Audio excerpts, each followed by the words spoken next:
Hi guys, I am Aneesh, working as director of physio at Codies. ഞാൻ എൻ്റെ career start ചെയ്യുന്നത് 2017 BTech കഴിഞ്ഞതിന് ശേഷമാണ്. പക്ഷേ അതിന് മുന്നേ എൻ്റെ ഒരു ഫേവറേറ്റ് ഫുട്ബോൾ ക്ലബിൻ്റെ പേരിൽ ഒരു ബ്ലോഗ് ഞാൻ മെയിൻറ്റെയിൻ ചെയ്തിരുന്നു. ആ ഒരു വെബ്സൈറ്റ് ഡെവലപ്പ് ചെയ്തതിനു ശേഷം എൻ്റെ ബ്ലോഗ് വായിക്കാൻ ഞാൻ തന്നെ ഉണ്ടായിരുന്നുള്ളൂ. പക്ഷേ കുറച്ച് കഴിഞ്ഞിട്ട് ആഡ്സൻസ് അപ്രൂവ് ആയ പിന്നെ ചെറുതായിട്ട് ജീവിക്കാനുള്ള ഒരു മാർഗം ഉണ്ടാക്കാൻ പറ്റി. ആ ഒരു കോൺഫിഡൻസ് ആയിരുന്നു നമുക്ക് അറിയാൻ പാടില്ലാത്ത ഭാഷയിൽ വരെ ബ്ലോഗ്സ് ഉണ്ടാക്കാൻ നമ്മളെ മോട്ടിവേറ്റ് ചെയ്തത്. ഞാൻ കോഡീസിലെ SEO സ്ട്രാറ്റജിസ്റ്റ് ആയിട്ട് ജോയിൻ ചെയ്യുന്നത് 2020 കോവിഡ് കഴിഞ്ഞിട്ടുള്ള ഓഗസ്റ്റിലാണ്.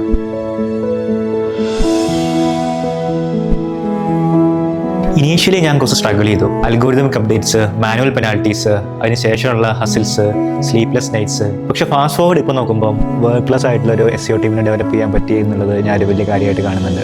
ഇവിടെ വന്നതിന് ശേഷം എന്ത് അച്ചീവ് ചെയ്തെന്ന് ചോദിച്ചാൽ എനിക്ക് ഒറ്റ വാക്കിൽ പറയാൻ പറ്റിയെന്ന് വരില്ല. 2020 ശേഷം ഏകദേശം 8ഓളം ഇന്റർനാഷണൽ കോൺഫറൻസുകളിൽ എനിക്ക് കോഡീസിനെ റെപ്രസെന്റ് ചെയ്യാനുള്ള ഭാഗ്യം ഉണ്ടായി. നമ്മൾ ബ്ലോഗുകളിലൊക്കെ മാത്രം വായിക്കുന്ന മാറ്റ് ഡിഗിറ്റി, ടിം സോളോ പോലുള്ളവരെ വേൾഡിലെ ലാർജസ്റ്റ് SEO കോൺഫറൻസുകളിൽ കാണാനും അവരോട് സംസാരിക്കാനും ഒക്കെ പറ്റിയിട്ടുണ്ടായിരുന്നു. ഇതിൽ ഏറ്റവും പ്രധാനപ്പെട്ട കാര്യം, എനിക്ക് ലാസ്റ്റ് 5-6 കൊല്ലത്തിനുള്ളിൽ കോഡീസ് നല്ല ഫ്രണ്ട്സിനെ കിട്ടി.